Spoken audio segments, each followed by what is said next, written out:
El 23 de marzo de 1945, en la orilla occidental del Rin, el general Alfred Jodl creía que se enfrentaba a la última línea infranqueable de Europa. Por otro lado, el 12º Ejército estadounidense se preparaba para un tipo de cruce que los alemanes ni siquiera consideraban plausible. Para Jodl y el alto mando, cualquier intento de cruzar el Rin tomaría días. Requeriría puentes improvisados, sufrimiento masivo y, sin embargo, encontraría suficiente resistencia para contener a los aliados. El cruce, dijeron, solo llegaría tras semanas de preparación visible. Esta confianza no era aislada, era doctrinario.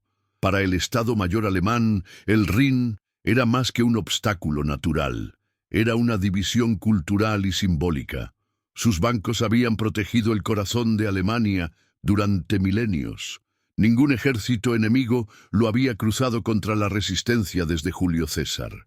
Y en 1945, incluso rodeados e incluso fragmentados, los oficiales alemanes apostaban todo al mismo error: la subestimación de la logística enemiga. Esta ilusión duraría solo unas horas más.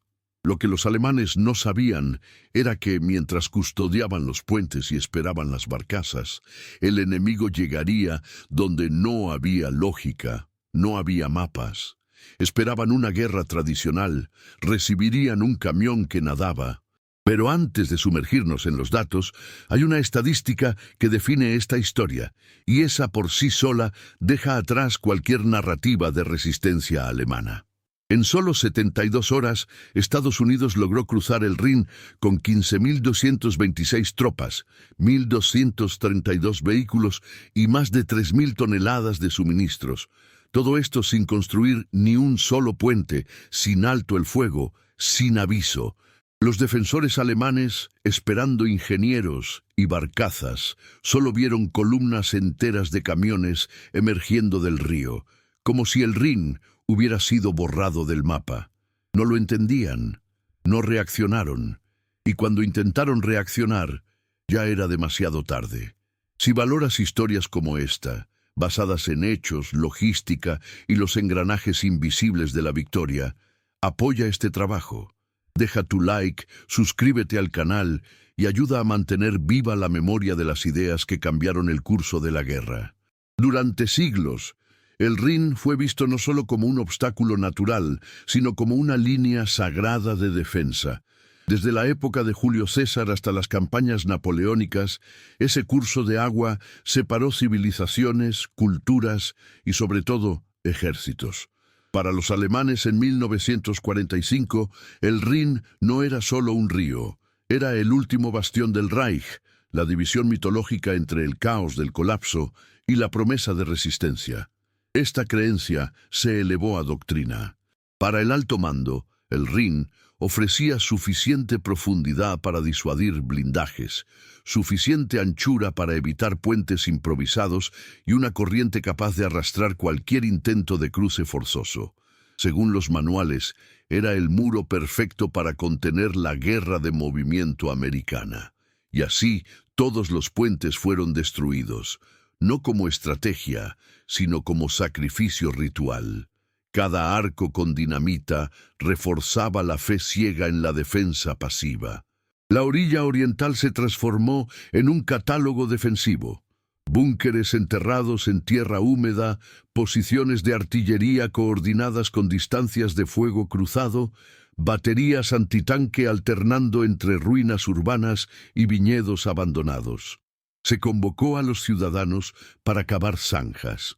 Se destruyeron carreteras secundarias e incluso se incendiaron cobertizos civiles para embarcaciones para evitar el uso aliado. Toda esta ingeniería estaba dirigida a un cruce tradicional. Se esperaba que los estadounidenses intentaran, como en guerras anteriores, establecer cabezas de puente, tender puentes Bailey y forzar el avance bajo la cobertura del humo y la artillería. La doctrina preveía cada etapa y preparaba trampas para todas ellas. Pero esta doctrina, aunque sólida sobre el papel, tenía un problema. Se basaba en suposiciones largamente arraigadas sobre lo que era posible. y sobre lo que el enemigo no tendría el valor o la capacidad de intentar. El general Gustav von Sangen, encargado de una de las regiones defensivas del Rin, resumió la creencia en una reunión del Estado Mayor. Pueden cruzar con puentes, puedes probar con barcazas, pero cada metro de este río costará 100 muertes. El Rin es nuestro aliado. Esta frase, grabada por un oficial subalterno, lleva una cruel ironía. Lo que Sangen no sabía, lo que nadie en el mando alemán consideraba remotamente posible, era que los estadounidenses no usarían puentes ni barcazas. No establecieron cabezas de playa. Tampoco esperarían días para dejar paso. El cruce del Rin no se produciría en olas visibles. Llegaba sumergida, silenciosa y en múltiples. Llegaría en forma de un vehículo que los alemanes ni siquiera clasificaban como amenaza, el DKW. Pero antes de eso, es necesario entender el abismo de la mentalidad. En 1944, mientras los alemanes gastaban recursos para reforzar el Rin con armamento fijo y protocolos tácticos heredados de la Primera Guerra Mundial, los estadounidenses fabricaban 2.000 DKW al mes.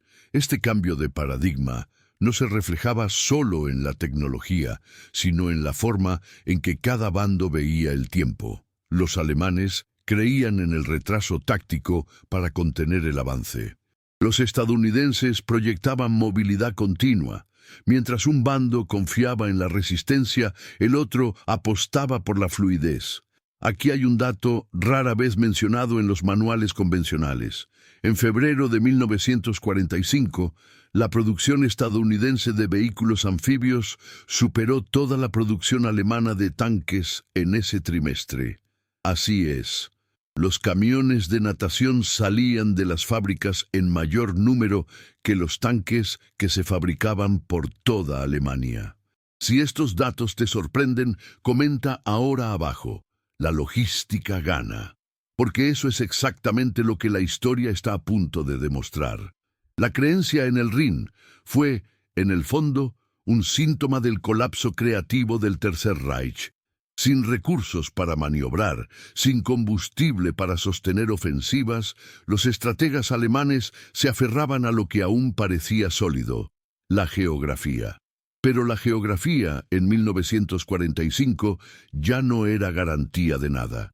América había aprendido a atravesar selvas, pantanos, archipiélagos y desiertos, con ingeniería, producción en masa y planificación integrada.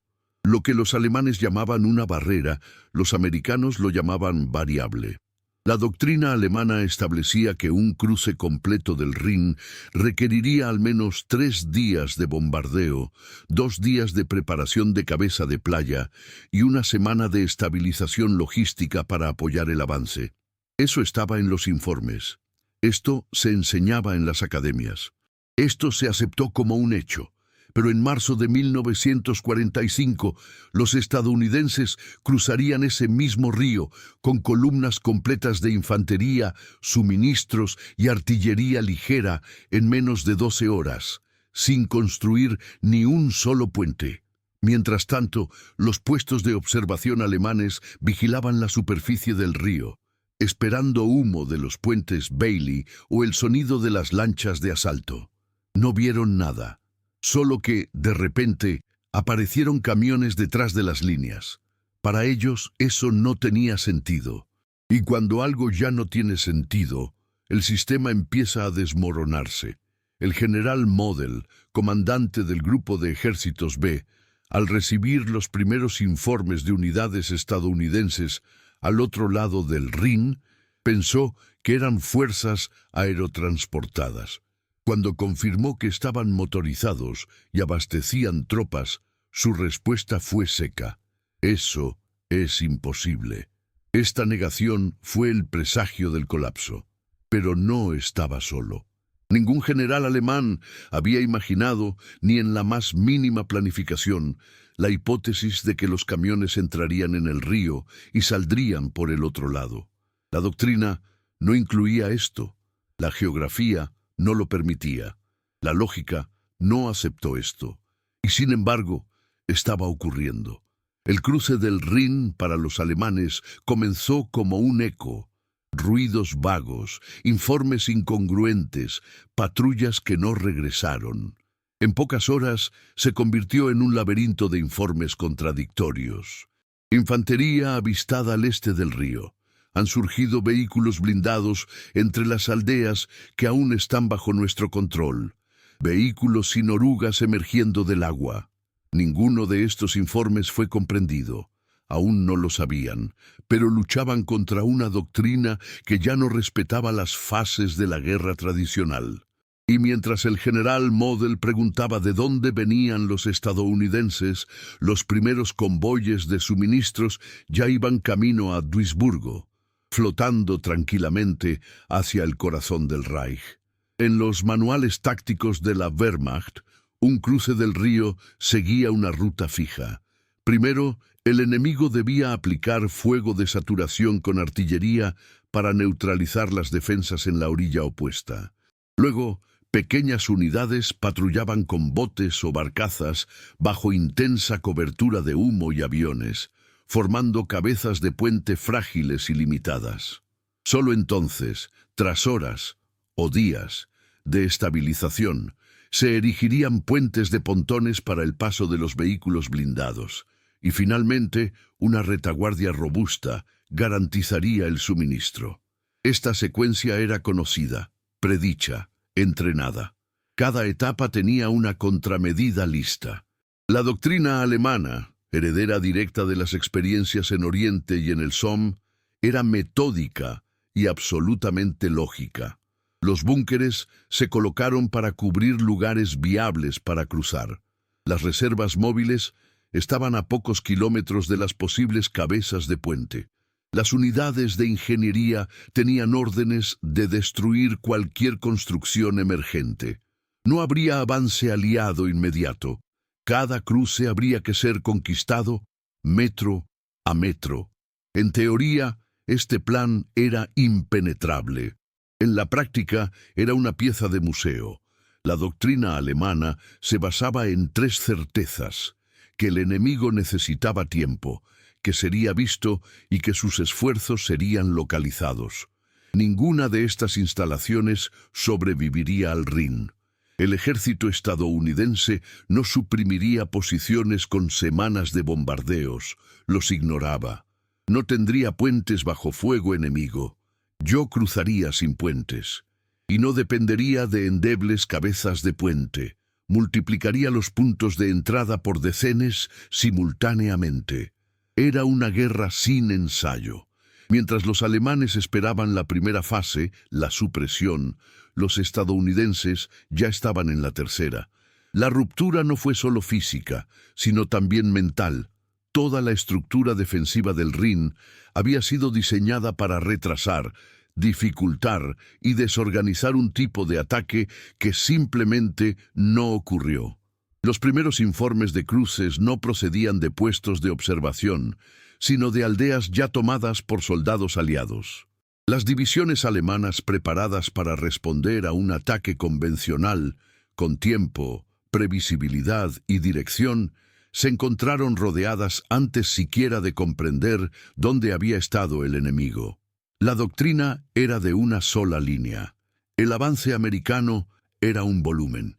Un hecho técnico resume el retraso, mientras que los manuales alemanes estimaban que un cruce completo, con logística sostenida, tardaría entre 5 y 7 días. El ejército de E.U.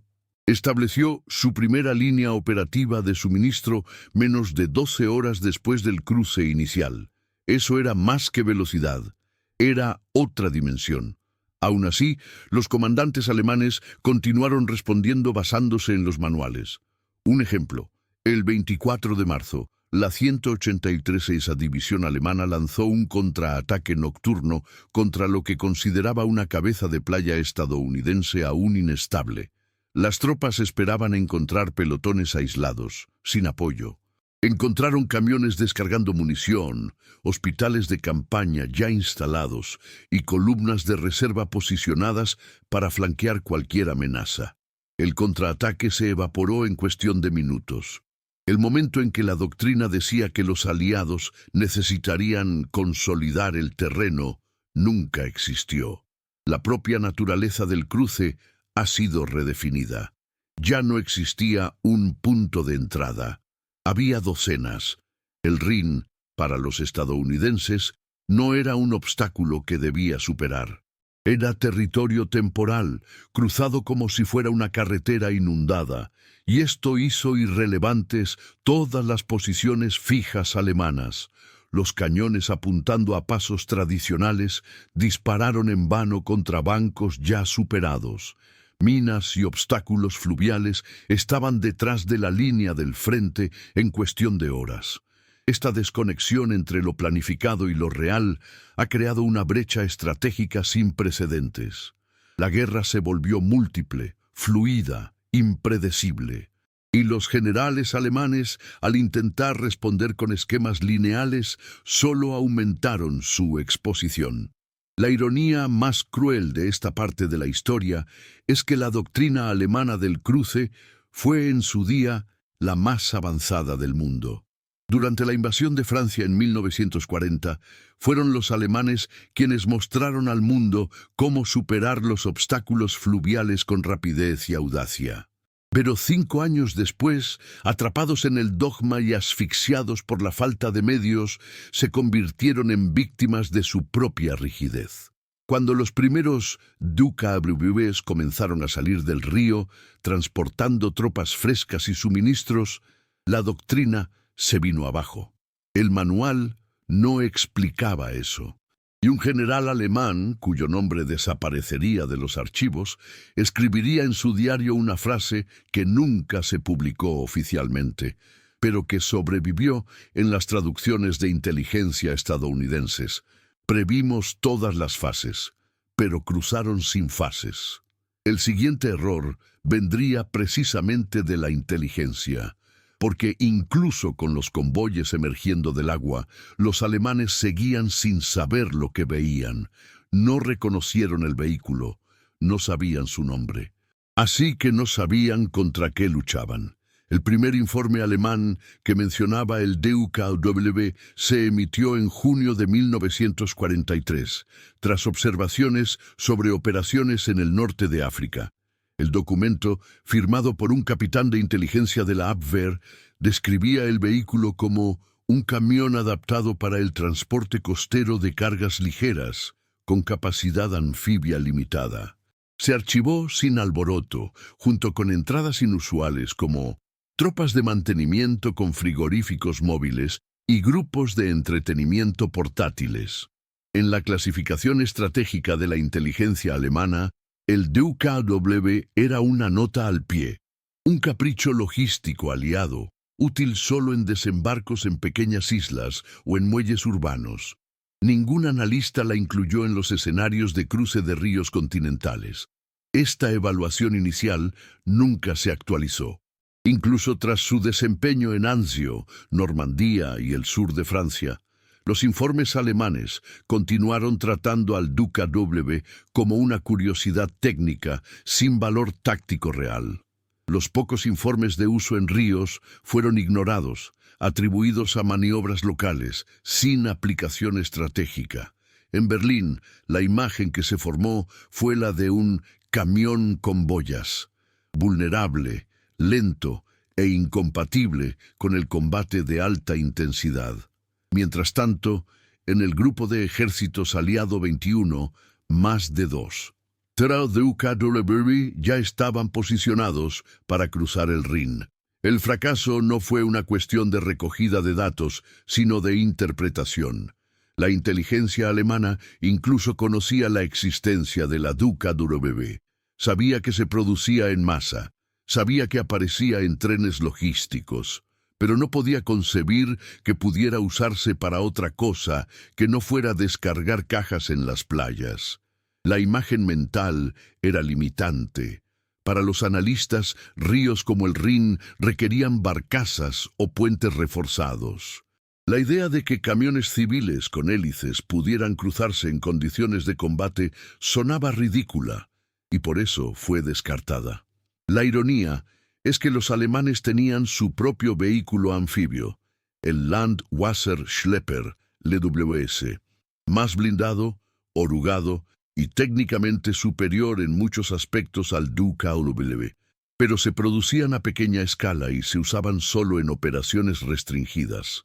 Conocían el concepto, pero no creían que los aliados tuvieran el valor de aplicarlo a gran escala en el corazón de Europa. Esa fue la grieta. En febrero de 1945, el Oberkommando des Heeres recibió una estimación actualizada del número total de DUKWs en el teatro europeo. El informe, elaborado mediante intercepción por radio y análisis de fotos aéreas, estimó entre 80 y 120 unidades operativas en actividad. Esta cifra era inferior al 6% del total real. Cuando se enfrentó a esta discrepancia tras la guerra, un antiguo oficial de inteligencia alemán respondió: «Pensábamos que eran camiones ordinarios los que transportaban en barcazas». Esta frase resume la derrota invisible. El enemigo estaba viendo el DUKW, pero no lo veía. Y mientras los alemanes concentraban sus cañones en los lugares clásicos de cruce, los estadounidenses posicionaban sus DUKW a decenas de millas de distancia, fuera del campo de observación. La movilidad del vehículo le permitía maniobrar por flancos inexplorados, explorando pendientes empinadas y zonas pantanosas donde ningún ingeniero alemán imaginaría una operación de cruce. La deficiencia de inteligencia se agravaba por otro factor: el prejuicio técnico. Los oficiales alemanes tenían un profundo respeto por los blindados, las piezas de artillería y los sistemas ferroviarios. Era la cultura de la resistencia del acero. Un vehículo de aluminio con ejes flexibles y un motor derivado de camiones civiles GMC fue tratado con desprecio.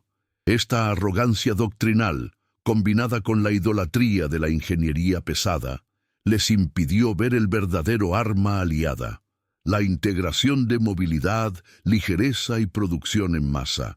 En el campo de batalla, esta miopía se manifestaba en órdenes contradictorias. Las tropas alemanas informaron de vehículos enemigos emergiendo del agua como si cruzaran el río. Los comandantes, sin referencia táctica al respecto, se negaron a aceptar los informes como legítimos. En una interceptación registrada por la inteligencia británica, un operador de radio alemán pregunta: ¿está seguro de que no son tanques aerotransportados? El operador de la parte delantera responde: son camiones, con ruedas, ellos nadar. A finales de marzo, el término DUKW apareció finalmente en los informes de campo alemanes, aunque seguía mal escrito: DOC. En varios documentos se describe como una nueva versión de la barcaza ligera americana. El reconocimiento del vehículo como amenaza estratégica solo llegaría demasiado tarde, cuando ya era imposible frenar el flujo. Mientras que la inteligencia alemana estimó 100 DUKWs, el ejército de E.E.U. situó 1.246 solo en la Operación Plunder. Si este número te sorprende, comenta ahora abajo: poder absoluto. Porque lo que estaba por venir no era solo un avance táctico.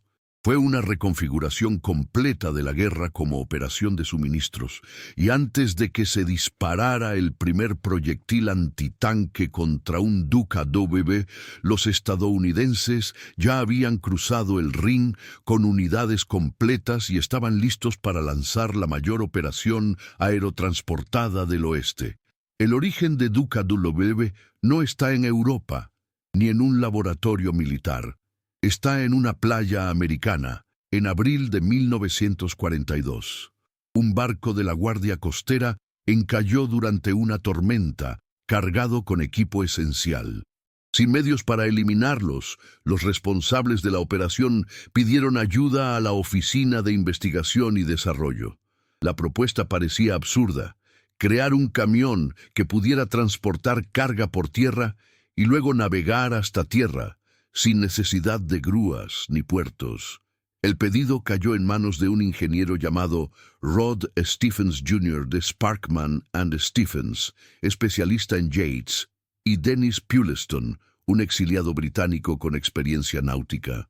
En colaboración con General Motors, en tan solo 38 días, entregaron un prototipo funcional, el DUK-W. Su nombre técnico era sencillo: D, año de diseño, 1942, U, vehículo utilitario, K, doble eje trasero de tracción trasera, W, tracción a las 4 ruedas.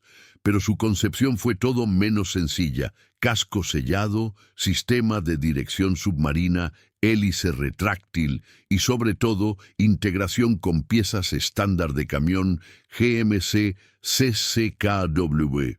El genio del DUK-W no residía en su actuación aislada, sino en su producción integrada. Cada tornillo, cada eje, cada diferencial podría ser reemplazado por piezas ya existentes en el sistema logístico estadounidense. Eso significaba escala, significaba mantenimiento en el campo, significaba continuidad. El DUK-W fue una máquina nacida de la urgencia, pero impulsada por una visión industrial clara: crear algo lo suficientemente bueno para funcionar y lo bastante sencillo para ser fabricado por miles. La ironía de esta historia es que la solución estaba delante de todos, pero solo los estadounidenses la trataron en serio. El Estado Mayor estadounidense no pidió una obra maestra de la ingeniería. Pidió algo que cruzara el agua con la carga y al salir pudiera seguirle en un convoy sin necesidad de descargar. Mientras otros países desarrollaban prototipos pesados y limitados, Estados Unidos construyó un concepto: el de una guerra sin transición. DUK-W eliminó la pausa, evitaba cuellos de botella y llevó la logística directamente al punto de necesidad. La primera producción en serie comenzó en 1942 y al final de la guerra ya se habían fabricado más de 21.000 unidades. Probado en el Pacífico, probado en Sicilia, usado en Anzio, aplaudido en Normandía y finalmente fundamental en el Rin, el DUK-W se volvió invisible pero insustituible. Era el enlace entre la costa y el frente, el símbolo silencioso de una nueva era de guerra. Si disfrutas desentrañando estos hechos, muestra tu apoyo, dale a me gusta y suscríbete para que podamos ofrecerte contenido más detallado, porque estas máquinas olvidadas te dicen más sobre la victoria que cualquier general. Lo más impresionante es que, a pesar de estar hecho de aluminio y no resistir proyectiles directos, el DUK-W sobrevivió no por armamento, sino por inteligencia. Y en la siguiente parte entenderéis cómo esta inteligencia logística se tradujo en movimiento, con el DUK-W entregando munición, soldados y combustible directamente al frente sin tener que detenerse. Mientras los alemanes reforzaban puentes que nunca se cruzarían, los estadounidenses entrenaban para no necesitar ninguno. Desde los desembarcos en Sicilia en 1943, los DUK-W han dejado de ser vehículos auxiliares para convertirse en elementos centrales de una doctrina emergente, la doctrina del cruce autónomo.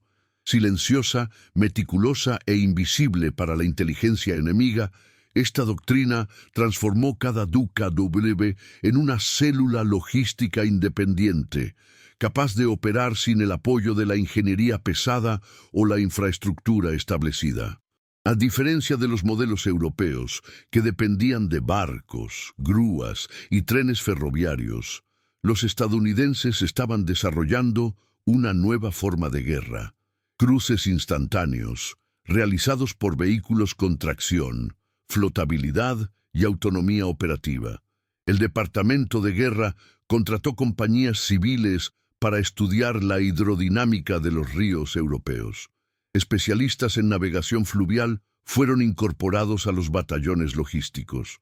Y en campamentos aislados en Inglaterra y los Países Bajos, cientos de operadores de DUK-W recibieron entrenamiento intensivo para operaciones nocturnas, emergencias actuales, aterrizaje bajo fuego y navegación de carga viva. El río Mosa en los Países Bajos se convirtió en el laboratorio secreto de esta nueva doctrina. Simulando bancos similares a los del Rin, se llevaron a cabo decenas de ejercicios en completo secreto. Ninguna de estas actividades fue detectada por la inteligencia alemana. El error no fue solo subestimar el DUKW, sino ignorar que iba acompañado de una doctrina específica, diseñada para explotarla al máximo. La formación se centró en reducir los tiempos de respuesta, eliminar cuellos de botella logísticos y optimizar los aterrizajes simultáneos. Uno de los objetivos era claro: lograr la capacidad de cruzar un río como el Rin con columnas enteras en menos de 6 horas, sin depender de puentes. El éxito de este plan no dependería de la fuerza bruta, sino de una precisión invisible. Mientras tanto, los alemanes monitorizaban el tráfico ferroviario, calculaban los movimientos de los ingenieros de puentes e interceptaban comunicaciones que indicaban preparaciones convencionales. La guerra que esperaban era la de 1918, con puentes de pontones y avances lentos. Pero la verdadera guerra ya se había descontrolado. Los aliados no enviaron ingenieros, enviaron conductores. No empujaban puentes, conducían sobre las olas. Y como no había concentración de tropas, no había objetivos visibles. El Rin, para los estadounidenses, ya no sería una barrera, sería una manera. Y este concepto se perfeccionó aún más con el desarrollo del plan de infiltración móvil, una estrategia en la que los primeros DUKW en cruzar el río no solo transportaban tropas, sino también señales, radios, cartografía, suministros e ingenieros de reconocimiento. Cada convoy que salía del agua reunía en minutos un núcleo operativo, permitiendo que el frente se reorganizara en medio del margen enemigo. Era una cabeza de puente sin estática, y esto rompió por completo la lógica de la respuesta alemana, que dependía del tiempo para reagruparse, contraatacar y expulsar a los invasores localizados. El general William H. Simpson, comandante del 9º Ejército de EEUU, describió el método como movimiento que precede al combate. Para él, el secreto no era vencer al enemigo en el enfrentamiento, era evitar saber dónde comenzaba el frente. Los DUKWs encarnaban esta filosofía. Entraron sin ser vistos, quedaron con cargas críticas y, incluso antes de ser identificados, ya llevaban decenas de kilómetros dentro. El cruce no duró un instante. Era un proceso continuo. Este tipo de doctrina requería plena confianza en la industria. Así que cada parte del DUKW, desde la hélice hasta la carcasa, fue diseñada para ser replicable, estandarizada y compatible. La doctrina invisible no funcionaría sin un reemplazo continuo. Y aquí es donde se consolidó la supremacía estadounidense. Su capacidad para sostener doctrinas con fábricas, formación y suministro simultáneo. La guerra no solo se pensó, se fabricó. La ironía suprema es que para cuando los alemanes estaban excavando posiciones defensivas en el Rin, la mayoría de los cruces ya habían sido ensayados decenas de veces en los campos de entrenamiento aliados. Y cuando los primeros DUKW entraron en aguas reales, con tropas reales y munición real, no estaban improvisando, simplemente repetían lo que ya habían hecho en silencio. En la siguiente parte continuaremos con los primeros trenes cruzando el Rin. Pero más que los vehículos, lo que impresionó fue el tiempo. Lo que los alemanes pensaban que duraría una semana, los americanos lo hicieron en una mañana. 23 de marzo de 1945, 21:00. La orilla occidental del Rin tembló bajo el impacto de más de 3.500 cañones aliados. El cielo ardía en destellos continuos y el rugido de la artillería ocultaba todos los sonidos del mundo natural. Fue el mayor bombardeo coordinado del frente occidental hasta ese momento, y para los observadores alemanes, Fue el presagio de la primera fase de la doctrina tradicional, la supresión.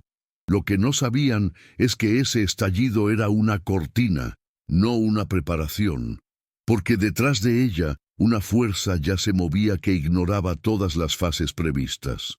En la oscuridad, bajo el estruendo ensordecedor de las baterías, los primeros DuCa-WBs comenzaron a deslizarse por las rampas inclinadas, entrando en el agua como si el Rin fuera una extensión de la carretera. No hubo descanso, no hubo duda. Cada vehículo transportaba un escuadrón completo, soldados armados, radios, suministros, munición y combustible. El cruce, previsto en los manuales alemanes como una operación de horas de montaje, se realizó en minutos, casi de forma invisible. Los faros estaban apagados. La navegación se realizaba mediante brújulas y puntos de referencia establecidos en mapas sincronizados milimétricamente. El Rin, con su corriente fuerte y sus orillas impredecibles, parecía inexistente. Los DuCa-WBs cortaron el agua como si estuvieran hechos para ella. Sus hélices giraban protegidas bajo la popa, la carcasa flotaba sin dificultad y la estabilidad, incluso bajo fuego esporádico, se mantenía estable. Por parte alemana, los centinelas escuchaban la artillería, pero no las máquinas. Barcos, transbordadores y carteles de ingeniería esperaban.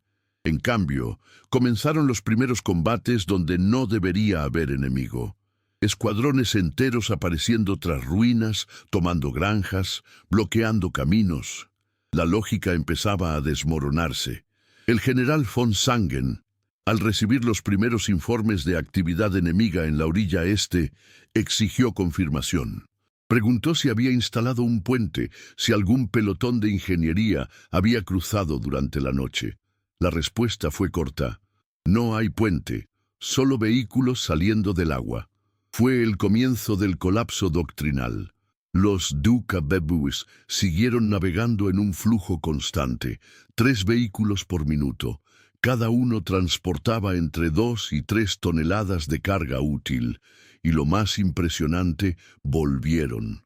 A diferencia de las barcazas de asalto, que a menudo quedaban varadas o destruidas, los DuCa-WB completaban el ciclo logístico.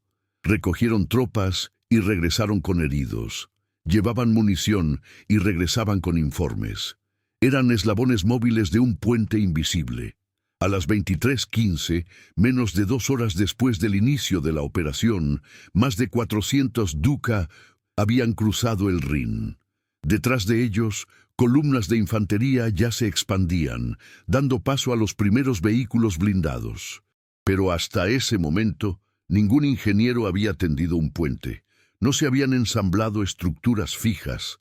Era como si los estadounidenses hubieran ignorado su propia necesidad de contacto con el suelo. La doctrina alemana, basada en puntos visibles de cruce, se vino abajo ante un enemigo que no dejó rastro. Soldados alemanes informarían más tarde que la sensación era de invasión sin origen. Dispararon hacia el río, pero no había embarcaciones. No había humo, y cuando se retiraron a puntos estratégicos, los estadounidenses ya estaban allí. Era como si el agua hubiera dejado de ser un obstáculo y se hubiera convertido en un camino. Lo más simbólico de esa noche era la ausencia de una reacción coordinada. Sin saber dónde estaban los puntos de entrada y sin poder asegurar el frente, los comandantes alemanes no pudieron articular una resistencia efectiva. Unidades enteras se solaparon, rodearon o se vieron obligadas a abandonar posiciones preparadas durante meses, simplemente porque el enemigo llegó antes de que cualquier planificación tuviera sentido. A la mañana siguiente, el 47 Cuerpo de Infantería de EE-UU había establecido 5 zonas de control en la orilla este, con suministro y refuerzo continuos en tiempo real. El Rin, que antes se consideraba la última muralla de Alemania, había sido cruzado por un ejército sin construir un puente. Y para quienes pensaban que ese era el pico, Lo que vendría al día siguiente demostraría lo contrario. Los DUKWs empezarían a aterrizar tanques ligeros. Así es, vehículos anfibios que transportan vehículos blindados. La ingeniería del cruce se había convertido en una multiplicación de fuerzas. Y ese sería el siguiente shock para los defensores que ya no sabían contra qué luchaban. A las 5:40 am del 24 de marzo, un operador de radio de la 116ª División Panzer transmitió un mensaje al cuartel general de mando en Wesel. Infantería enemiga vista al sur de Büderich. No hay informes de cruce. No se detectaron puentes. Era el quinto mensaje similar en menos de 2 horas. Los comandantes alemanes veían lo imposible. Tropas estadounidenses apareciendo en posiciones que no habían sido penetradas. Tanques ligeros en movimiento donde la lógica dictaba que no podía llegar ningún blindado. Algunos informes, con un tono casi cómico, hablaban de barcazas camufladas o puente invisible. Otros exigieron un reconocimiento aéreo urgente para localizar lo que llamaban ingeniería oculta. Pero no había nada oculto, solo camiones cruzando el Rin. La Wehrmacht era, en esencia, una máquina de precisión. Desde sus manuales hasta sus radios codificadas, se basaba en la lógica, la coordinación y la secuencia. El cruce del Rin, según lo previsto, seguiría fases claras: avance aéreo, supresión, entrada de ingenieros, construcción de puentes, entrada de tropas. Cualquier ruptura de este orden generaba ruido. Y lo que hicieron los estadounidenses fue precisamente suprimir todo orden. El resultado no fue solo confusión táctica, fue una crisis mental. Los diarios de los agentes informan de la incredulidad. Un comandante de la 180ª División escribió: «Las tropas informan de presencia enemiga en el flanco derecho. No sabemos cómo llegaron allí. La artillería no escuchó los envíos. No hay señales de puente, pero están ahí». En otro momento, la segunda división de paracaidistas informó de actividad estadounidense en aldeas donde no había caminos de acceso detectables. Un mayor concluyó: «Deben haber venido por tierra más al sur». Pero al sur solo había pantanos y el propio Rin. Esta discrepancia de información provocó un fallo en la cadena. Los alemanes intentaban reaccionar ante un enemigo que no seguía una trayectoria. Unidades de reserva, preparadas para contraatacar cabezas de puente específicas, marcharon hacia zonas donde los combates ya habían terminado. Los grupos de artillería se desplazaron a posiciones que, cuando llegaron, ya estaban en manos estadounidenses. La cronología ha desaparecido. La guerra se ha convertido en un laberinto. Y el pánico creció a medida que las distancias dejaban de tener sentido. ¿Cómo podían los estadounidenses ocupar 3 aldeas al mismo tiempo si no se hubiera tendido ningún puente? ¿Cómo podían entregarse suministros sin trenes visibles? La única explicación plausible era la que los propios oficiales se negaron a aceptar: que los estadounidenses habían creado un método de cruce que simplemente no dependía de lo que enseñara la doctrina. Aquí vale la pena hacer una pausa por un hecho que los alemanes ignoraron por completo. Para marzo de 1945, Estados Unidos ya había producido más de 21.000 unidades del DUKW, mientras que Alemania produjo algo más de 900 vehículos de transporte fluvial aptos para combate. Una diferencia de más de 20 veces. Una estadística que por sí sola ya explicaba lo que estaba ocurriendo. Si esta cifra te sorprende, comenta ahora: la logística gana. Porque esta es la esencia de la guerra invisible. El cruce del Rin no fue ganado ni por tanques ni por aviones. Se ganó por repetición en escala. Para un vehículo sencillo, producido como pieza de repuesto, pero que actuaba como vector de transformación. Cada DUKW cruzando el Rin no era solo un transporte, Era una ruptura en el mapa mental enemigo, y este colapso fue evidente cuando los oficiales alemanes empezaron a pedir permiso para retirarse, no porque hubieran perdido posiciones, sino porque no podían entender dónde comenzaba el frente. Un general incluso escribió: «La línea ha sido doblada por un enemigo que parece no tocar el suelo». Era una guerra en 3 dimensiones. A partir de entonces, ya no bastaba con reaccionar. Era necesario reinventar la defensa. Pero ¿cómo reinventarse en medio del colapso? La respuesta no llegó, y lo que vendría después sería aún más simbólico. La imagen de un Dukabe transportando un tanque ligero Sherman por las aguas del Rin, como si llevara una caja. Un tren que desafiaba no solo la física, sino la propia jerarquía de la guerra. Esta imagen no era propaganda. Era solo el siguiente capítulo. Para la mañana del 24 de marzo, el Rin ya no era un obstáculo. Era una calle de doble sentido. Con la primera oleada completada y las cabezas de playa firmemente establecidas, los DUKWs iniciaron lo que los planificadores estadounidenses denominaron internamente la carretera DUKW.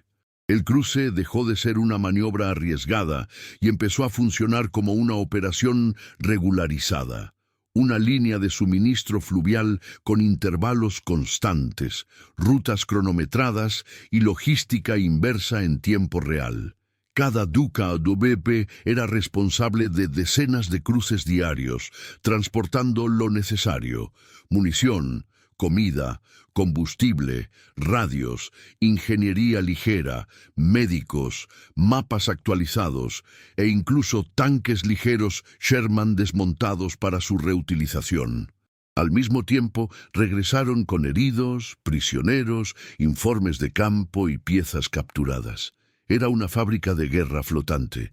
La fluidez de esta operación fue el resultado de una planificación detallada que trataba cada vehículo como un eslabón en una cadena de producción. A diferencia de doctrinas anteriores, donde el cruce se consideraba un momento aislado de alto riesgo, los estadounidenses lo han convertido en algo rutinario. El Rin, en el contexto de la Operación Plunder, llegó a tratarse como una infraestructura independiente, con rutas de tráfico, horas punta e intervalos radiocontrolados. Los DUKWs han pasado de ser tácticos a estratégicos. El ejército ya no cruzaba el río, lo rodeaba. En menos de 36 horas, más de 1.200 DUKWs realizaron múltiples cruces. Se estima que en ese periodo se transportaron unas 3.000 toneladas de carga sin la construcción de un único puente permanente. Lo más impresionante era la ausencia de fricción. A medida que los vehículos entraban y salían del agua por rampas móviles y alternaban horarios entre sí, no había congestión ni interrupciones. Era un sistema vivo, dinámico y adaptable, e invisible a los ojos del enemigo. Mientras tanto, por parte alemana, los comandantes seguían buscando el puente. Se interrogó a informantes civiles, prisioneros de guerra y observadores aéreos para obtener coordenadas exactas. La inteligencia alemana creía firmemente que en algún lugar del Rin, camuflado entre ruinas o protegido por humo, habría un puente principal, una pieza central que, si se destruía, detendría todo el cruce. Era una suposición lógica. También estaba totalmente equivocado. La ausencia de una estructura fija era precisamente lo que hacía que el sistema fuera insuperable. Los alemanes estaban preparados para atacar objetos, puentes, trenes, grúas, pero no sabían cómo reaccionar ante una avalancha de agua. No había un objetivo central. Los DUKs podrían cambiar de rumbo, alterar márgenes, cruzar en zigzag o incluso saltarse posiciones defensivas enteras.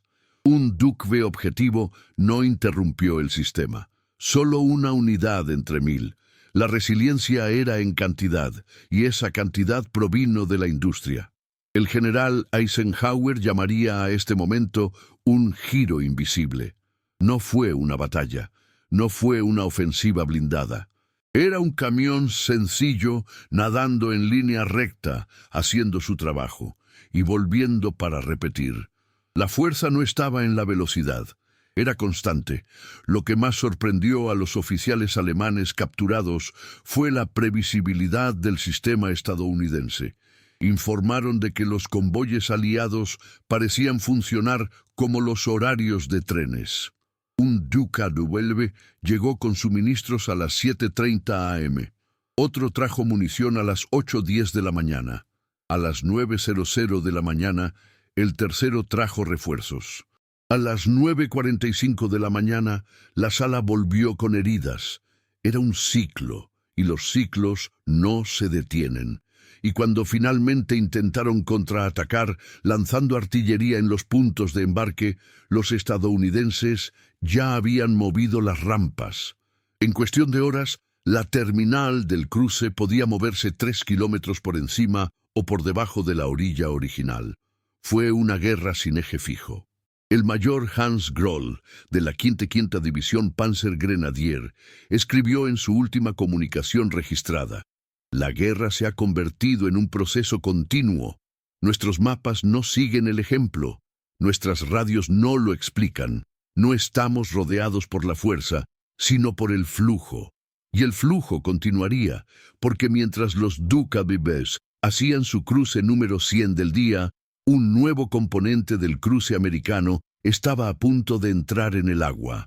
Algo aún más improbable que un camión anfibio. La siguiente sorpresa sería aún más simbólica. El ejército estadounidense empezaría a llevar blindados medios al otro lado, incluso sin puente. Al tercer día de la travesía, el terror alemán ya no provenía de la artillería ni de la infantería, sino de la falta de sentido.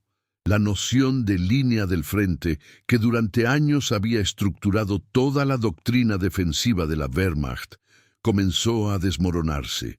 En las colinas al este de Wesel, las posiciones fijas esperaban contacto directo. Tenían artillería apuntando al río, ametralladoras calibradas para los puntos de cruce, mapas detallados con zonas de fuego. Pero los primeros disparos vinieron desde atrás. Las tropas avanzadas comenzaron a recibir ataques por los costados o por la retaguardia, sin entender cómo había llegado el enemigo. Y más desconcertante, sin haberle visto nunca pasar. El patrón se repitió. Las unidades preparadas para resistir durante 72 horas capitularon en 7 horas. Los batallones estaban rodeados por fuerzas que, en el avión alemán, ni siquiera deberían haber cruzado el Rin. La lógica colapsó ante una nueva física: la movilidad absoluta. Los DKWs no solo transportaban tropas, llevaban el propio concepto de ascenso.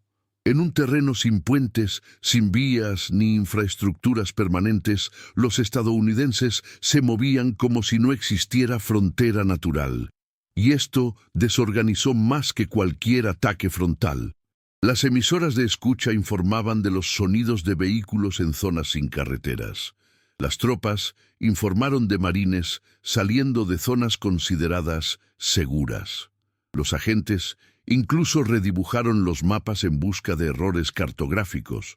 Tal era la incredulidad ante la presencia estadounidense en puntos no conectados. En un episodio reportado por la 11ª División Volksgrenadier, se envió un grupo de reconocimiento al norte del sector para confirmar un supuesto movimiento enemigo.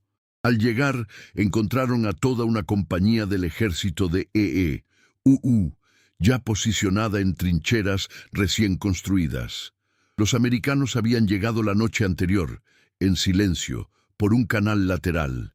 Este era el nuevo ritmo de la guerra: velocidad sin ruido, movimiento sin camino, presencia sin camino. Y todo esto estaba impulsado por un elemento que parecía banal: un camión que nadaba. Pero no era solo DKW, era lo que representaba: un vector de movimiento sin dependencia, sin pausa, sin aviso. El efecto psicológico de esta ruptura fue devastador. Las tropas alemanas, entrenadas para mantener posiciones hasta el último hombre, comenzaron a informar de confusión táctica. Un informe de la 84ª División de Infantería Alemana clasificó el fenómeno como desmaterialización del frente. Otro usó la expresión fuego surgiendo de la nada. Para una estructura militar basada en el orden y la jerarquía, este tipo de guerra era más que impredecible. Era insoportable. Los soldados veteranos que habían resistido en el este contra los soviéticos reportaron mayor incomodidad frente a los estadounidenses.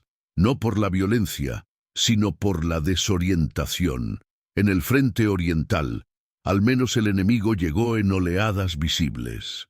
En el Rin apareció como un eco, una sombra, una multiplicación.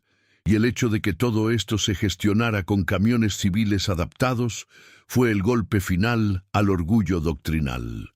Y aquí hay otra estadística olvidada por los planificadores alemanes. A lo largo de la campaña, Estados Unidos entrenó a más de 13.000 operadores de DUKW, cada uno con conocimientos técnicos de desplazamiento, mantenimiento y combate en costas inestables. Esto representaba un ejército dentro del ejército. Si este número es impresionante, comenta ahora, la movilidad es poder. Porque eso es exactamente lo que paralizó al enemigo. El general Günther Blumentritt, veterano de Francia y del frente ruso, escribiría más tarde en sus memorias: nunca vimos venir al enemigo. No venían como columnas, venían como líquidas. Fluían entre nuestras posiciones. Esta frase no es una metáfora, es diagnóstico. Los estadounidenses habían eliminado el tiempo y el espacio como barreras. Y ante esto, la respuesta alemana siempre se retrasó. Los campamentos fortificados perdieron su sentido. Se tomaron rutas de suministro antes de que se defendieran, y los soldados que luchaban en primera línea, cuando miraban atrás, veían humo y banderas enemigas. La guerra había dejado de ser una línea, se convirtió en un círculo, y en este círculo el centro cambiaba cada hora. Pero si hasta entonces los DUKW trajeron movilidad y sorpresa, lo que vendría después llevaría el absurdo a otro nivel. Los estadounidenses empezarían a usar el cruce para proyectar peso, con equipamiento cada vez más pesado llevado al margen enemigo. El siguiente capítulo revelaría cómo la logística se convirtió en fuerza bruta. En la mañana del 24 de marzo de 1945, mientras los DUKWs mantenían su cadencia constante sobre las aguas del Rin, el cielo sobre la orilla este comenzó a rugir. En total, más de 1.500 aviones de transporte, escoltados por más de 900 cazas, cruzaron las nubes, transportando a la 17ª División Aerotransportada estadounidense y a la 6ª División Aerotransportada británica. Fue el inicio de la Operación Varsity, la mayor ofensiva aerotransportada de un solo día en la historia militar. Y como si el cruce anfibio no hubiera perturbado ya las defensas alemanas, ahora el ataque también venía desde arriba, como una tormenta sobre un ejército que ya no sabía dónde apuntar. La doctrina alemana preveía acciones aerotransportadas muy lejos de la línea del frente, utilizadas como sabotaje o retraso logístico. Pero los aliados lanzaron a sus paracaidistas a solo 6 kilómetros de las zonas de cruce, directamente dentro de la profundidad táctica del frente. Esto creó un efecto totalmente superpuesto. A medida que la infantería llegaba por agua, la artillería se lanzaba en paracaídas y las defensas colapsaban en tiempo real. Las radios alemanas han perdido su estándar. Un comando informó de combates en el sector 3. 15 minutos después, el mismo sector informó de un asedio total. Los mapas, redibujados al amanecer, ya estaban obsoletos antes del mediodía. El papel de los DUKW, que hasta entonces se consideraba exclusivo del transporte fluvial, pasó a formar parte de la coordinación entre fuerzas. No solo continuaron suministrando a los batallones que habían cruzado el Rin, sino que comenzaron a servir como enlace entre las fuerzas terrestres y aerotransportadas. Mientras los paracaidistas tomaban aldeas y cortaban rutas alemanas, los DKW navegaban por canales secundarios, transportando suministros directamente a estas unidades aisladas, entregando munición, evacuando a los heridos, transportando radios, sanitarios, raciones y combustible. En una guerra tradicional, cada frente estaba aislado. El ejército avanzaba por tierra, la marina actuaba en la retaguardia y la aviación era apoyo remoto. Pero esa mañana, por primera vez, todos los frentes se tocaron. La tierra, el agua y el aire funcionaban en absoluta sincronía. Y en el centro, invisible para los grandes manuales, había un camión flotante que servía como adaptador de mundos. Desde el punto de vista alemán, el caos era total. En una carta recuperada tras el asedio de Hamminkeln, un oficial de la Luftwaffe escribió: «Nos atacan por todos lados. Hay soldados estadounidenses en caminos donde no la había. Hay tomas en bosques donde nadie había entrado. Hay vehículos saliendo del agua y hombres descendiendo del cielo. El frente ha desaparecido». El impacto psicológico de esta ofensiva tridimensional fue aún más profundo que su impacto militar. Las tropas alemanas comenzaron a abandonar posiciones intactas, simplemente porque creían que ya estaban rodeadas. Las órdenes no llegaron. Se perdieron refuerzos. Y lo que parecía un ataque aislado resultó en la práctica ser una coreografía militar, donde todo funcionaba a la vez. Y detrás de esta sincronía había datos. Cada DKW operaba con un sistema de señalización logística. Sus rutas, cargas, horarios y destinos eran registrados por radios móviles y coordinadores de tráfico fluvial. Los convoyes aéreos, a su vez, tenían sincronización milimétrica con las zonas de aterrizaje y salto. Cuando ambos sistemas se encontraron, crearon una red viva de combate, donde ninguna unidad operaba sola. La ingeniería estadounidense, hasta entonces desacreditada como dependiente de puentes y carreteras, ahora se movía sin tierra. La logística se había vuelto independiente del terreno. Una unidad de paracaidistas aislada, contrariamente a lo que predecían los manuales de guerra, ya no necesitaba esperar el rescate. Bastaba con tener un punto de coordinación que, en pocas horas, recibiría suministro de agua a través de DKW con precisión de fábrica. Y esto ocurrió repetidamente en Xanten, en Spellen, en Meerhoek. Los paracaidistas recibieron apoyo sin carretera ni ferrocarril. La guerra, en ese momento, dejó de ser una secuencia de batallas. Se convirtió en un sistema de conexiones. Un campo de energía en movimiento continuo. Por parte alemana, los informes de pánico se multiplicaban. Un comandante escribió: «Intentamos arreglar al enemigo en un momento dado, pero él se proyecta a sí mismo frente a todos. Nuestra lógica ha sido superada». Otra, más concisa: «Esto no es combate, es multiplicación». Y esta multiplicación estaba a punto de alcanzar su punto máximo. Porque si la guerra ya había dejado de ser lineal, ahora dejaría de ser terrestre.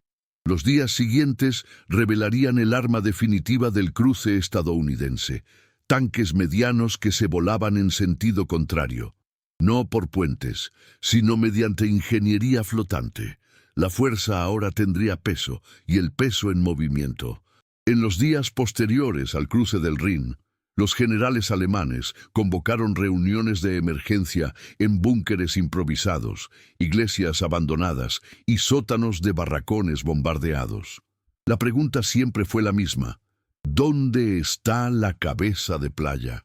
La doctrina enseñaba que tras un cruce, el enemigo establecería una posición fija, un punto de anclaje desde donde irradiaría su ofensiva. La lógica era clara: localizar esta cabeza de puente, concentrar la artillería, lanzar un contraataque masivo y empujar al enemigo hacia el río. Pero la respuesta esta vez fue silencio, porque no había cabeza de puente, había docenas, Al intentar aplicar los principios clásicos del contraataque, los alemanes descubrieron que el concepto ya no funcionaba. Estaban bombardeando un sector donde habían identificado movimiento estadounidense solo para descubrir horas después que los DKW habían cambiado de bando. Estaban movilizando reservas para rodear una posición recién tomada, y en el momento del ataque estaban rodeados por una nueva fuerza que había llegado por la retaguardia desde la otra rama del río. El espacio y el tiempo, que durante décadas habían sido los pilares de la maniobra militar, ahora estaban disueltos. El general Alfred Schlemm, comandante del primer cuerpo de paracaidistas, escribió en su diario: «No hemos podido inmovilizar al enemigo en ningún momento. Han cruzado el Rin como si no hubiera orilla y avanzan como si el terreno estuviera preparado para ellos». La guerra para él había perdido su geometría, y sin geometría no hay mapa. Esta ruptura de la lógica ha creado un efecto devastador en la cadena de mando. Las unidades alemanas empezaron a actuar en aislamiento, reaccionando a los acontecimientos locales sin comprender el panorama general. Un batallón de artillería en Ris incluso disparó contra una posición ocupada por paracaidistas estadounidenses, creyendo que estaban repeliendo la primera oleada del cruce, sin saber que los estadounidenses ya estaban 12 kilómetros por delante y que ese punto era ahora solo uno entre muchos. Los manuales de defensa fluvial de la Wehrmacht preveían 5 fases para contener un avance: detección, supresión, fijación, cerco y contraataque. Pero ninguno de estos pasos pudo aplicarse. El enemigo era indetectable porque no usaba puentes. No podía ser suprimido, ya que su logística no dependía de ejes fijos. No pudo ser reparado, ya que su fuerza se extendió con la movilidad anfibia. Y no podía ser rodeada, ya que se multiplicaba en diferentes frentes. Todo el modelo de combate se estaba desmoronando. Y aquí hay otra estadística ignorada por los analistas del OKW. En los 3 meses previos al cruce, Estados Unidos entregó más de 5.000 vehículos especializados para ingeniería, logística y operaciones de cruce solo a la región del Grupo de Ejércitos 21, incluyendo 2.200 DKWs, 1.400 camiones GMC adaptados para el aterrizaje y cientos de barcazas modulares. Alemania, en el mismo periodo, había logrado entregar poco más de 300 vehículos logísticos a todo el frente occidental. Si estos datos te sorprenden, comenta ahora. Datos impactantes. Porque esto ya no era un conflicto entre soldados. Fue un enfrentamiento entre líneas de producción. La doctrina bélica alemana no había fracasado por incompetencia. Había fracasado debido a la inmovilidad conceptual. Esperaba que el enemigo repitiera los patrones de la guerra anterior. Esperé tiempo entre fases, esperé a los centros logísticos, esperaba lentitud, pero lo que encontró fue la simultaneidad. Todo ocurrió al mismo tiempo: cruzar, atacar, reforzar, abastecerse, cercar. Lo que antes era una secuela se ha convertido en una superposición. La palabra más repetida en los informes alemanes capturados tras el cruce fue desorientación. Toda una división informó de disparos procedentes de lugares no cartografiados. Otro destacamento informó de presencia estadounidense en zonas aún no disputadas. Era como si la guerra hubiera dejado de ser una línea recta y se hubiera convertido en un fluido, un cuerpo en movimiento, sin forma fija, pero con dirección implacable. El general Walter Lutsch, intentando reagrupar las fuerzas de la Quinta División de Infantería, recibió en menos de una hora 3 informes contradictorios. Uno decía que el sector central estaba bajo control, el segundo que se había retirado, el tercero que estaba rodeado. En la práctica todos tenían razón y todos estaban equivocados, porque la guerra se había vuelto incomprensible, y solo fue el principio. porque si el colapso estratégico ya parecía irreversible, lo que viniera después destruiría incluso la retaguardia.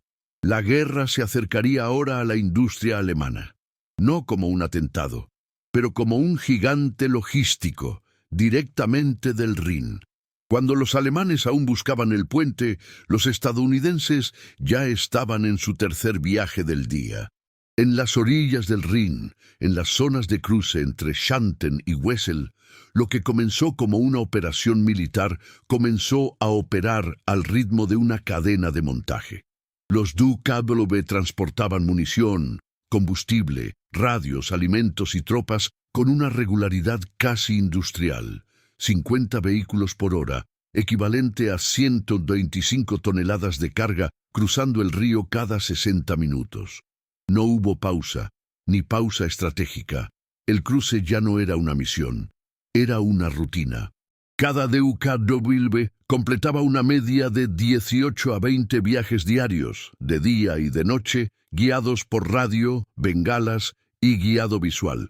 Los taludes fueron adaptados con rampas de acceso naturales, pequeñas zonas de espera y zonas de descarga donde los camiones terrestres esperaban la siguiente carga.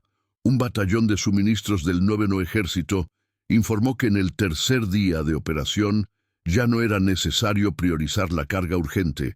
Todo llegaba con antelación. Los médicos empezaron a recibir plasma antes que los heridos. Los oficiales de artillería informaron de más munición que cañones disponibles. Esta inversión de lógica, donde el suministro precedía a la necesidad, fue el resultado de una máquina logística diseñada para funcionar como una fábrica. No importaba el contenido, el ritmo importaba. Y este ritmo se mantenía con vehículos que, a ojos alemanes, ni siquiera deberían existir. Un río que se suponía ralentizaría el avance, ahora aceleraba el reabastecimiento. Las unidades americanas comenzaron a operar en ciclos continuos. Los soldados que descendían de los DUKWs con su equipo y mochilas no saltaban al combate inmediato. Estaban reemplazando empresas enteras que ya habían avanzado y consolidado posiciones.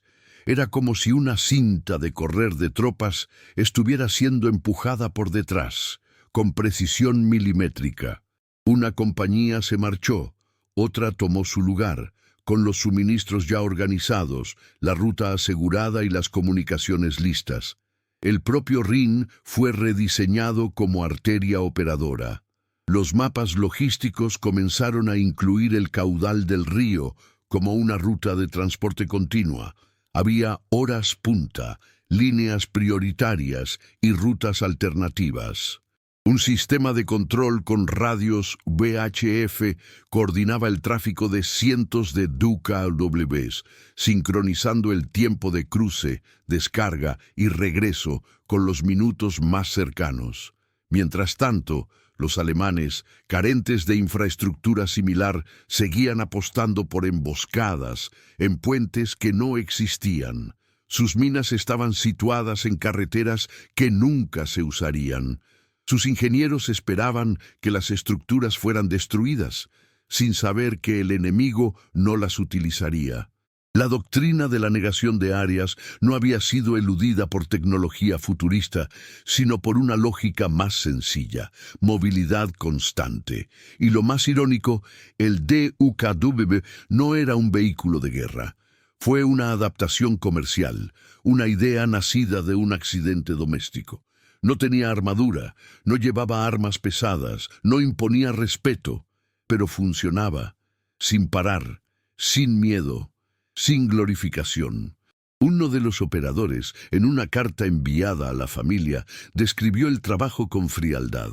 Es como conducir un camión hacia un río. Subimos, bajamos, cargamos, volvemos, 7 veces al día. Se siente como un cambio de fábrica. Y eso fue todo. La guerra se había convertido en un cambio. Un equipo predecible que ya no dependía del genio de los generales ni de la inspiración de los combatientes. Dependía de la grasa, el tiempo y la repetición. Y mientras los alemanes aún calculaban el próximo contraataque, El combustible para ese ataque ya estaba al otro lado. En un informe interno del Grupo de Ejércitos 21, hay una frase casi trivial, pero profundamente reveladora. El cruce del Rin se ha convertido en una función logística. La táctica llegó después. En otras palabras, la victoria no se logró en el enfrentamiento. Se organizó según lo previsto. Y lo más sorprendente, esta cinta transportadora logística no terminaba en el Rin. Se extendía a lo largo de carreteras alemanas, caminos secundarios, vías reparadas y ciudades recién capturadas. La producción industrial estadounidense, al estar acoplada directamente al frente por vehículos anfibios, había transformado el propio concepto de guerra ofensiva. Pero el verdadero símbolo de este colapso doctrinal no vendría de los informes, vendría de una confesión. Un general alemán, cuando fue capturado días después del cruce, diría una frase que hasta hoy resuena como un epitafio de una época: perdimos la guerra cuando empezaron a cruzar sin construir. Lo que no sabía es que los estadounidenses apenas estaban empezando a empujar el corazón del Reich hacia su propio territorio. Porque lo que vendría después ya no era solo movilidad, era la ocupación industrial, militar e irreversible. En las primeras horas del 26 de marzo de 1945, menos de 72 horas después de comenzar el cruce, la estructura defensiva alemana en el Rin ya no existía, no porque hubiera sido destruida, sino porque ya no tenía sentido. A lo largo de una línea del frente que, en los mapas, seguía marcando posiciones firmes y sectores disputados, la realidad era de rendición, dispersión y silencio. Las transmisiones de radio cesaron abruptamente. Ya no se recibían órdenes. Y los soldados que quedaron, sin comunicación, sin mando, sin convicción, simplemente depusieron las armas. El accidente no se debió al avance blindado ni a la superioridad aérea, aunque ambos estuvieron presentes. El accidente ocurrió antes de la llegada, cuando los alemanes se dieron cuenta de que los estadounidenses no cruzaban los puentes, sino el propio río. Algo más grande que una posición militar se derrumbó. El Rin, que durante 2000 años había sido símbolo de resistencia, frontera sagrada y último bastión cultural, ahora era cruzado por camiones. Ya no era un obstáculo, era una autopista. En los informes recogidos por las unidades de inteligencia aliadas, se multiplican frases cortas y secas que describen el momento de la rendición psíquica. Un sargento de la 5ª División Panzer, al ser capturado cerca de Rees, lo resumió: si pueden cruzar ríos, la guerra se acaba. Otro, encontrado desarmado cerca del bosque de Büderich, escribió en su diario: el Rin cayó sin hacer ruido, nadie peleó, todo el mundo simplemente lo sabía. Ese sabía es la clave. La caída no fue física, fue interna. La información del cruce, la vista de Duc-Curleus emergiendo de la niebla, de tropas aterrizando donde el mapa decía que era imposible, de vehículos flotando como si ignoraran la física, todo esto tuvo un efecto acumulativo. No fue solo una sorpresa, era una negación de la realidad conocida. En una posición de artillería en la altura de Wesel, un comandante se negó a disparar. Cuando le preguntaron, respondió: el puesto ya está perdido. Lo único que aún no ha llegado son las noticias. El ejército alemán, entrenado para resistir hasta la última bala, se disolvió sin disparar. Un batallón entero de la 11ª División Volksgrenadier fue encontrado intacto, con los cañones apilados, sin combate. Cuando se les preguntó por qué no habían resistido, los soldados dijeron: no sabíamos de dónde iban a venir, así que estaban por todas partes. Esta sensación de ubicuidad no se creó por números, aunque los números son impresionantes.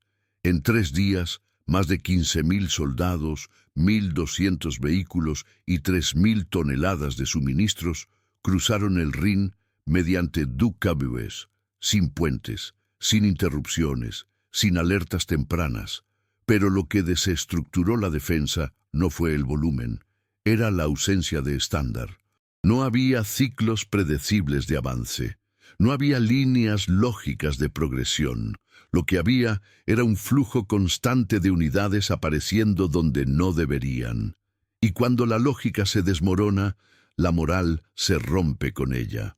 El general Günther Blumentritt, que había planeado varias operaciones defensivas en el frente occidental, diría en sus memorias: el Rin era más que geografía, era el último símbolo. Perder lo invisible fue el final. El ejército no cayó en combate, se evaporó. Y este proceso de evaporación tenía una característica cruel. Era silencioso. No hay grandes explosiones, no hubo batallas heroicas, sin resistencia cinematográfica. Las ciudades estaban siendo ocupadas con puertas abiertas. Las guarniciones se rindieron en grupos. Los oficiales se presentaron con mapas doblados, listos para indicar rutas de escape. Fue el fin de una guerra que ya no tenía sentido para quienes la luchaban. El alto mando estadounidense, acostumbrado a campañas lentas y costosas como en Normandía y las Ardenas, se sorprendió por la rapidez de la desintegración alemana tras el Rin. Los planes de contención y estabilización se han acelerado porque el progreso ha superado incluso las previsiones más optimistas. El cruce que se suponía debía ser un cuello de botella estratégico se había convertido en el inicio de una marcha constante, sin obstáculos definidos. Y todo empezó con la subestimación de un vehículo. Los alemanes clasificaron al Düker como una curiosidad costera. Ignoraron su producción en masa, archivaron los informes, y cuando apareció ya era demasiado tarde. Un símbolo de la guerra moderna que no usaba blindaje ni potencia de fuego, solo continuidad. Pero aún quedaba un último dato que sellaría el destino del Reich, porque mientras el Rin caía en 3 días, los DKWs avanzaban hacia el corazón industrial de Alemania. Y lo que llevaban ahora no eran solo soldados, era el mensaje definitivo. La guerra ya no se decidía por quién luchaba mejor, sino por quién podía llegar primero. Y los americanos venían. En la sala de diseño de Rheinmetall en 1940, ingenieros alemanes celebraron el nacimiento de una máquina que, según ellos, redefiniría la movilidad anfibia, la Landwasser Schlepper, o simplemente LWS. Un tractor anfibio blindado, con orugas reforzadas, casco naval y la capacidad de operar en terrenos inundados, llanuras, zonas costeras y cruces de ríos con una eficiencia superior.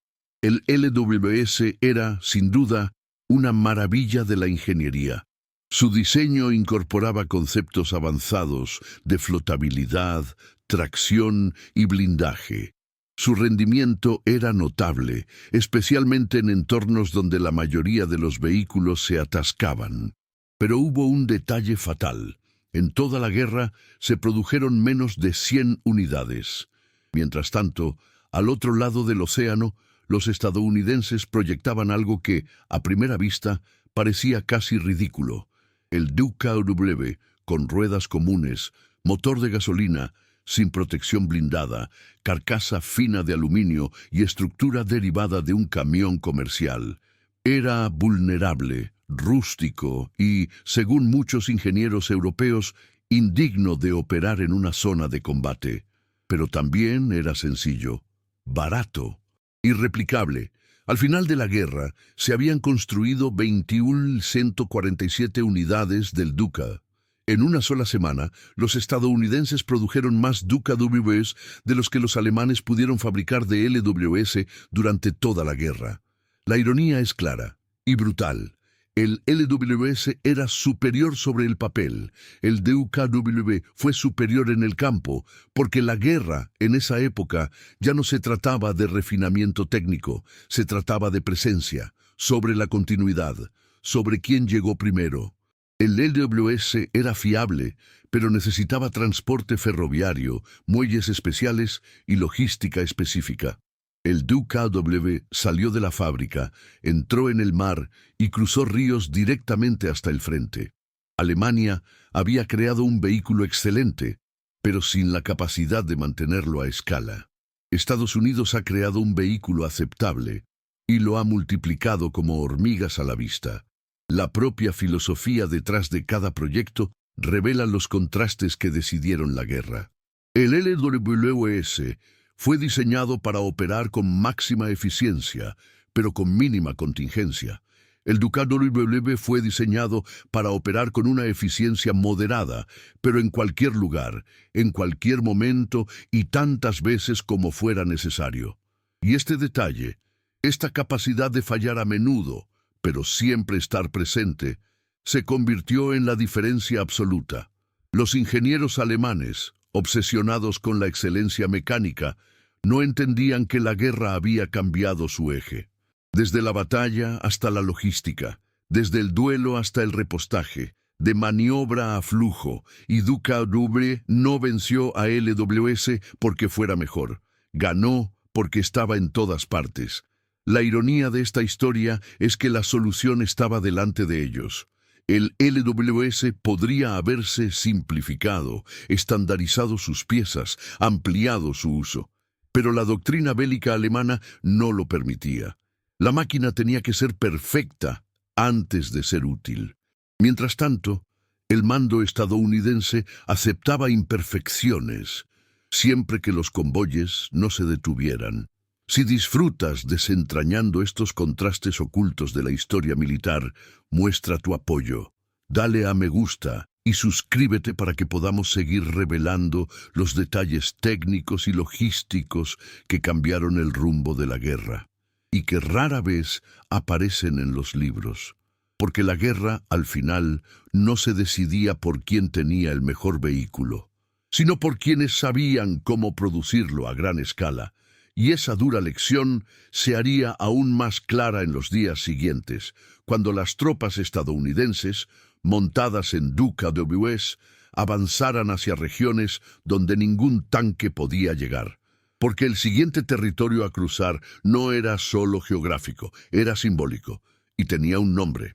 En las semanas posteriores al cruce del Rin, los DKWs, ante símbolos de un avance implacable, de la ingeniería al servicio de la guerra, del poder logístico estadounidense que había destruido lo que quedaba de la fortaleza alemana, comenzaron a moverse silenciosamente en un nuevo frente. Ya no hubo fuego de artillería, ni desembarcos bajo bombardeo.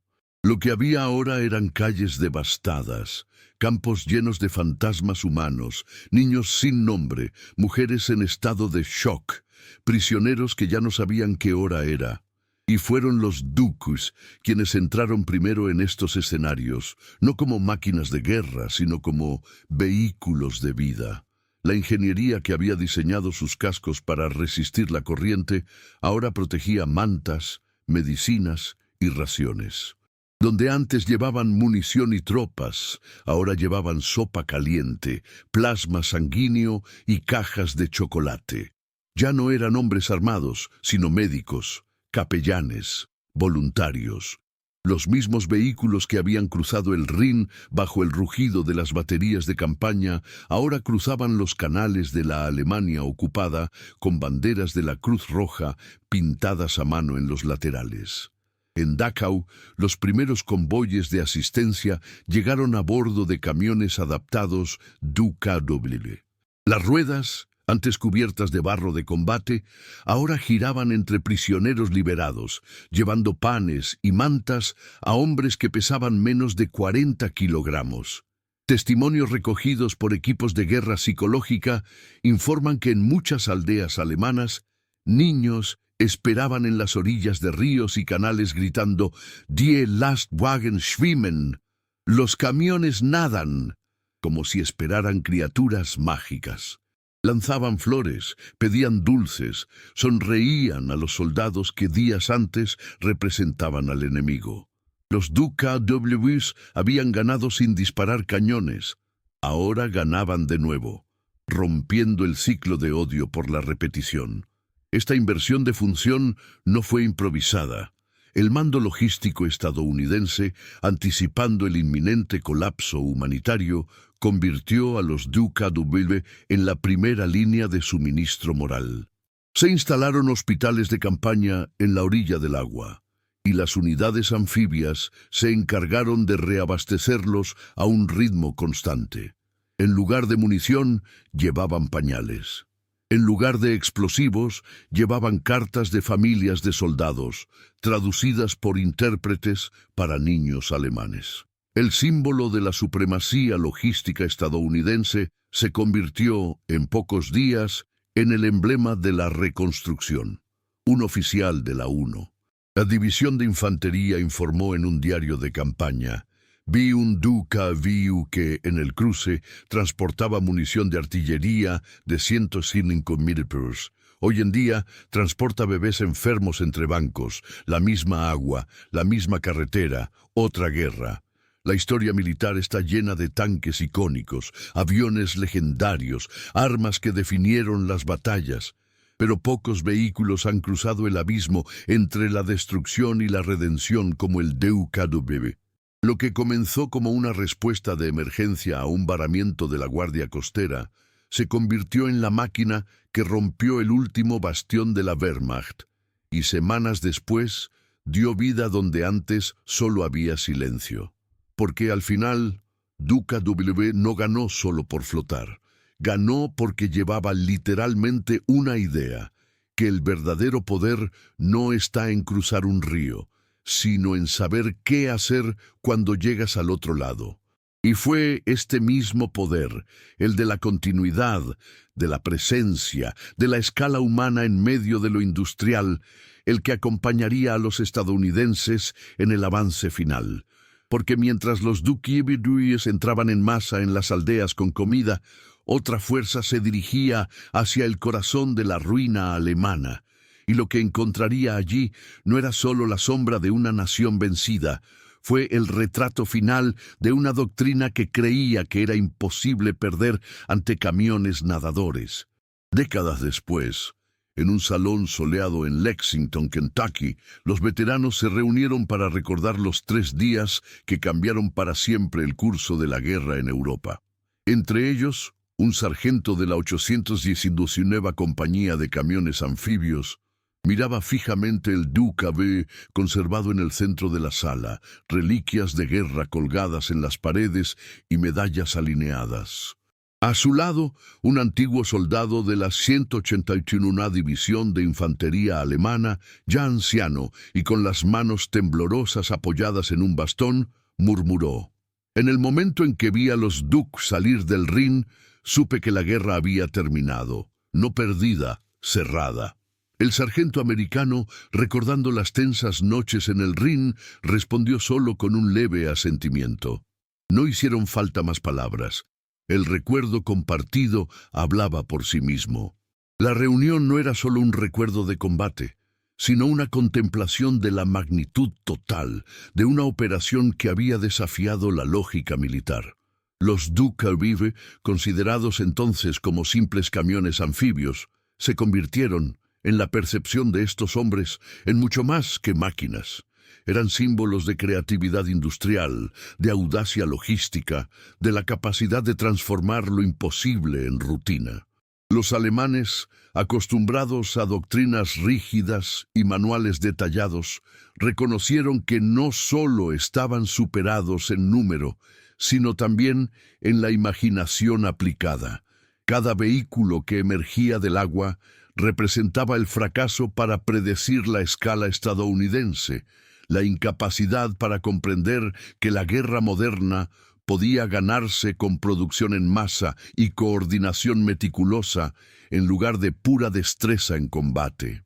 Los recuerdos se entrelazaban con los datos, convirtiendo estadísticas en historias humanas. El sargento recordó contar cada DUKW como si fueran barcos invisibles, cada uno transportando marines totalmente equipados, suministros y armas pesadas. Recordaba la corriente del Rin, las orillas iluminadas solo por los destellos de la artillería y la sensación de que con cada cruce toda Alemania era rodeada. El veterano alemán, a su vez, revivió su incredulidad ante lo que su inteligencia había subestimado.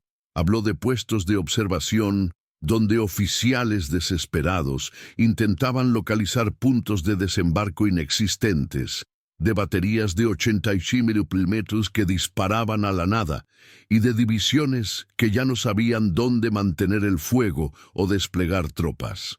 Era la ruptura de la lógica militar ante sus propios ojos. El contraste entre las perspectivas era casi surrealista. Para los estadounidenses, los DUK-WS representaron la realización de años de planificación industrial, pruebas, formación e innovación aplicada en el campo. Para los alemanes eran criaturas inexplicables que desafiaban física, geografía y doctrina al mismo tiempo. Ambas partes, en retrospectiva, reconocieron el impacto psicológico de la operación. No se trataba solo de quién tenía más vehículos blindados o artillería. Se trataba de aquellos que podían reorganizar el espacio de combate a su favor, que podían convertir el agua en una carretera y la producción en una ventaja táctica decisiva. Durante la reunión, el veterano alemán señaló la rueda que giraba lentamente del DUK-W preservado. «Mira eso, pequeña, sencilla, nada imponente.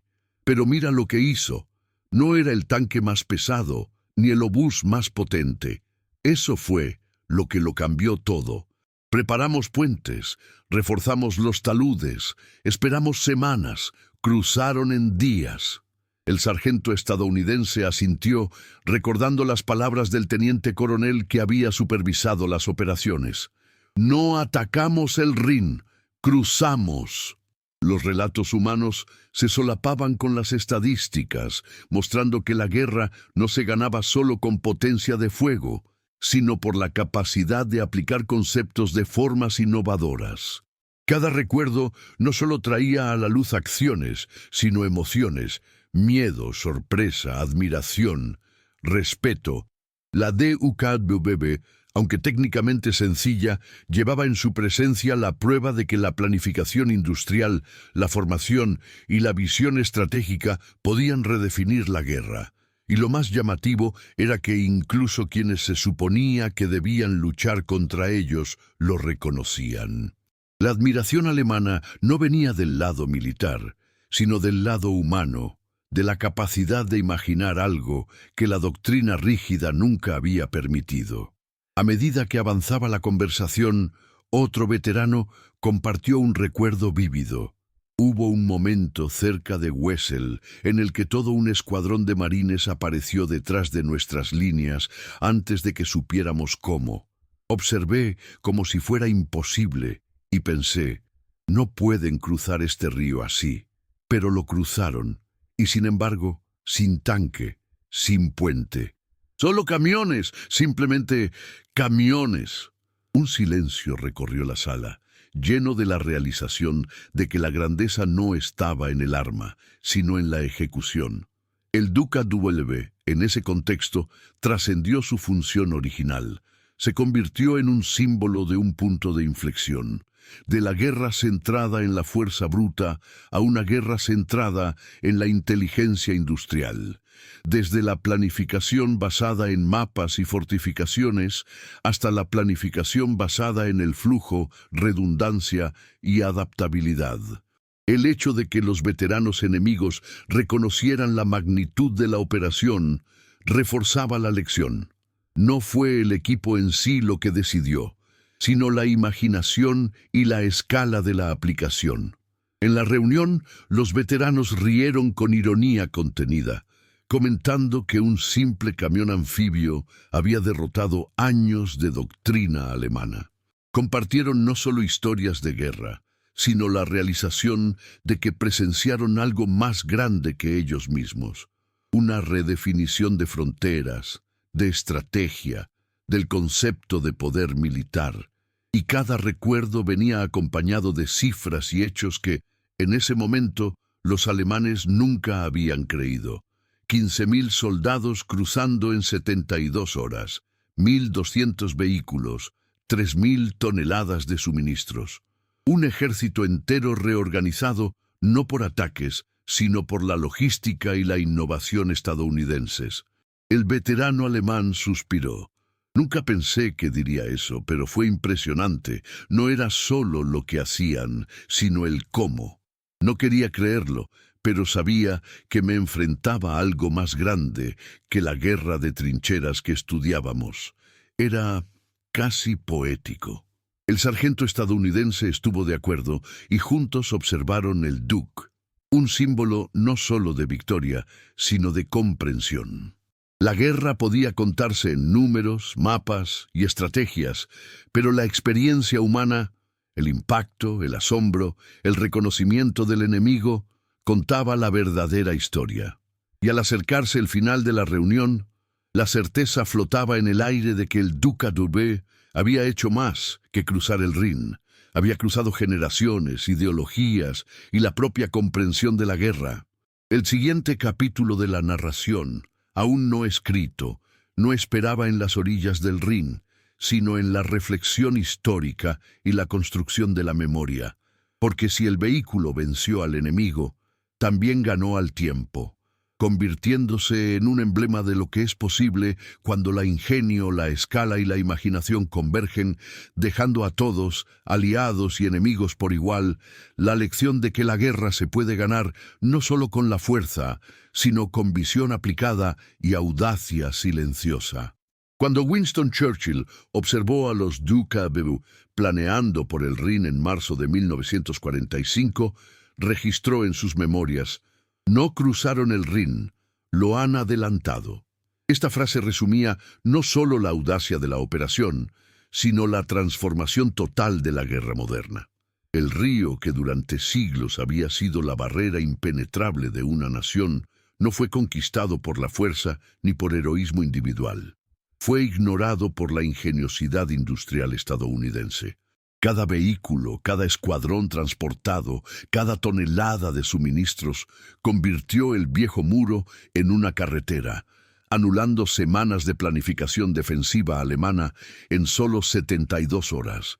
Para los alemanes, acostumbrados a medir el poder por el número de armas y la rigidez de la doctrina, la visión era casi increíble: el enemigo cruzando sin construir puentes, sin esperar, sin depender de la geografía, simplemente convirtiendo lo imposible en rutina. Lo que se desarrollaba ante los ojos de oficiales, soldados y observadores civiles era más que un cruce. Fue una redefinición del concepto de campo de batalla. La Duca d'Urbe, producto de 38 días de ingenio y estandarización industrial estadounidense, demostró que la guerra ya no dependía de bastiones naturales ni de héroes individuales, sino de la aplicación sistemática de la logística, el entrenamiento y la producción en masa. Mientras los alemanes mantenían a observadores y artillería preparados para destruir cabezas de puente imaginarias, los estadounidenses operaban una red fluida de transporte, suministros e infantería, adaptando cada cruce a las condiciones fluviales en tiempo real. El Rin ya no es un obstáculo. Se convirtió en un elemento irrelevante en el flujo de las operaciones aliadas. Una barrera que existía solo en la imaginación alemana. El impacto filosófico de esta operación fue profundo. Ríos como el Rin simbolizaban la seguridad, la tradición, la idea de que ciertos límites eran insuperables. Las fortificaciones construidas a lo largo de siglos representaban no solo barreras físicas, sino también la creencia en la inmutabilidad de la geografía. El cruce del 23 al 26 de marzo desmontó este mito. Cada Duca d'Urbe que emergía del agua llevaba consigo más que soldados o suministros. Llevaba pruebas de que las antiguas reglas de la guerra habían cambiado. La ingeniería aplicada, la producción a gran escala, la lógica del flujo reemplazó a la tradición, y con eso la propia percepción de lo imposible se transformó. La lección trascendía la guerra en sí y alcanzaba la esencia del pensamiento estratégico e industrial. Lo que permitió la victoria no fue la perfección de cada vehículo, sino la multiplicidad de ellos.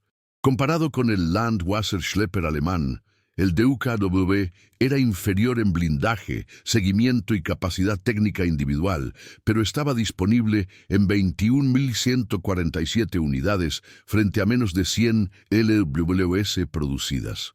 Alemania había construido la excelencia a pequeña escala. Estados Unidos había construido lo suficiente como para que la excelencia dejara de importar. La guerra ya no se mide solo en calibres, blindaje o habilidad táctica. Se decide por la escala de la implementación, por la capacidad de aplicar la innovación repetidamente, de forma fiable y en masa.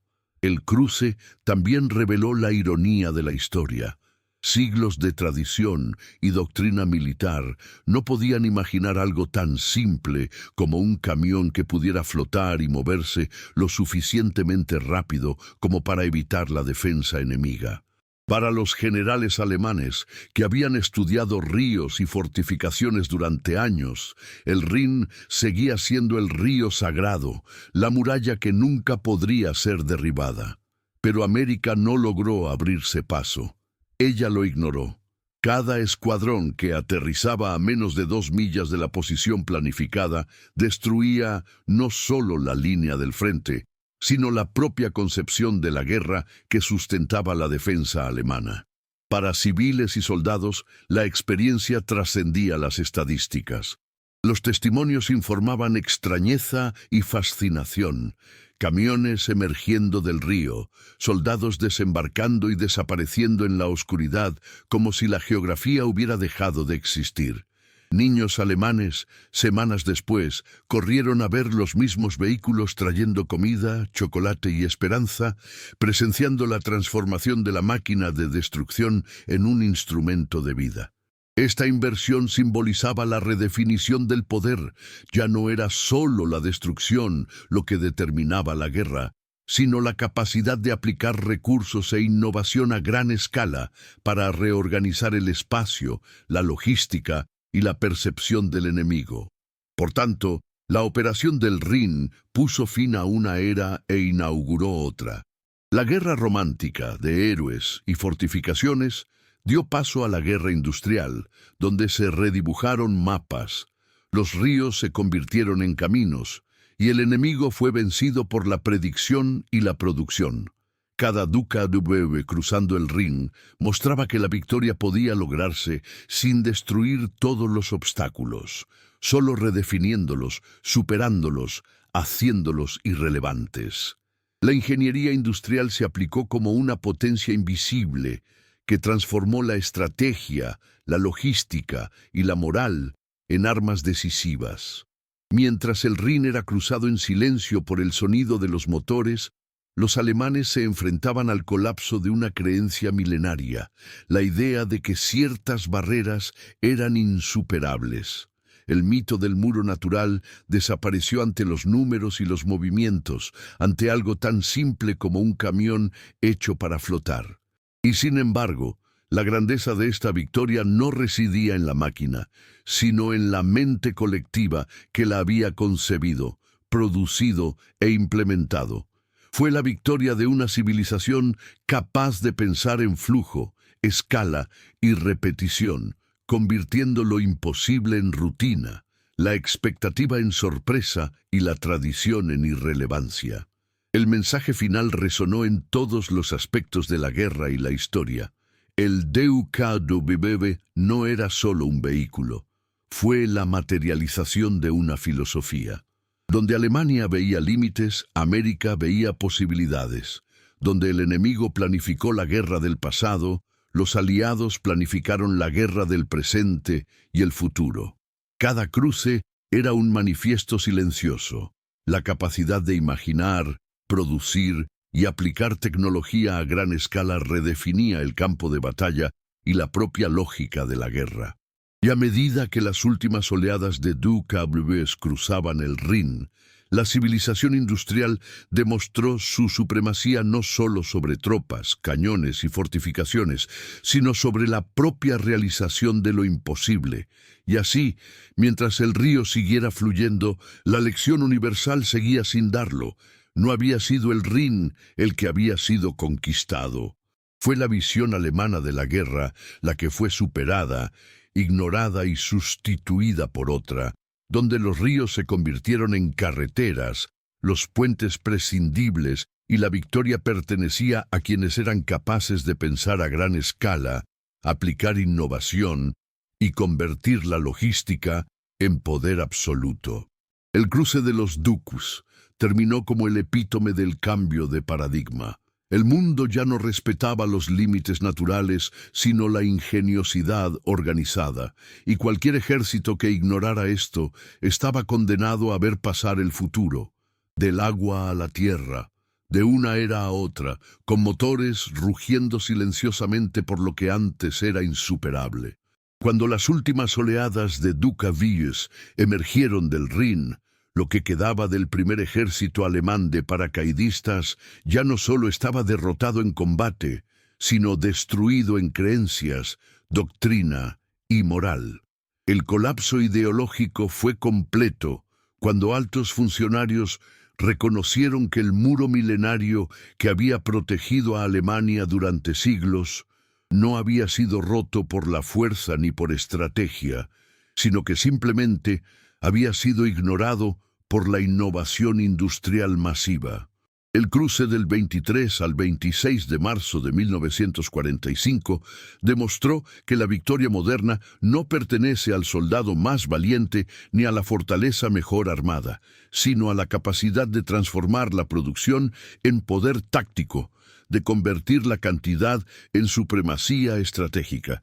El feo y aparentemente banal DKW se convirtió en el arma silenciosa que destruyó meses de planificación alemana, anuló semanas de doctrina y transportó más de 15.000 soldados, 1.200 vehículos y 3,000 toneladas de suministros en solo 72 horas, sin necesidad de construir un solo puente. La lección universal de esta operación es clara.